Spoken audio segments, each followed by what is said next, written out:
বলছে, ও মুসলমান ইমানদার, ও আল্লাহর গোলাম, আল্লাহ রাব্বুল আলামিন এত সুবিশাল আসমান তৈরি করলেন, এত সুবিশাল জমিন তৈরি করলেন। আমার আল্লাহ সবাই নিলেন মাত্র 6 দিন, কিন্তু আমার আপনার মতো একখানা মানুষ তৈরি করতে আমার আল্লাহ পাক মায়ের গর্ভে নিলেন 10 মাস 10 দিন।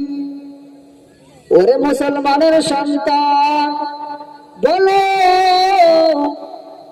এত বড় আসমান, এত বড় জমিন যদি আল্লাহর 6 দিন লাগে, তাহলে আমাদের মতো ছোট্ট একটা পিঁপড়ের মতো মানুষ আল্লাহ বানাতে 10 মাস 10 দিন সময় কেন নিলেন?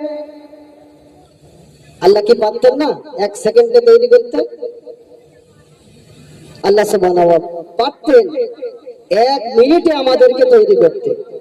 প্রশ্ন হলো আমাদেরকে মায়ের গর্ভে 10 মাস 10 দিন সময় কেন নিলেন? যদি প্রশ্ন করি আল্লাহ রাব্বুল আলামিন, আপনি তো কোন ফায়াকুনের মালিক, কিন্তু আপনি আমাদের সৃষ্টি করতে গিয়ে 10 মাস 10 দিন কেন সময় নিলেন? আল্লাহ জবাব দিবে, রে বান্দা,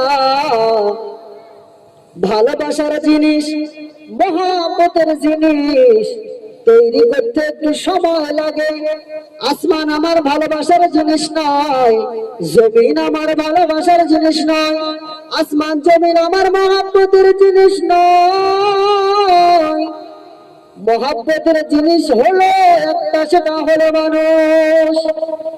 এই জন্য আমি আল্লাহ রাব্বুল আলামিন মানুষকে তৈরি করতে মায়ের গর্ভে নিয়েছি 10 মাস 10 দিন সময়। তাহলে বোঝা গেল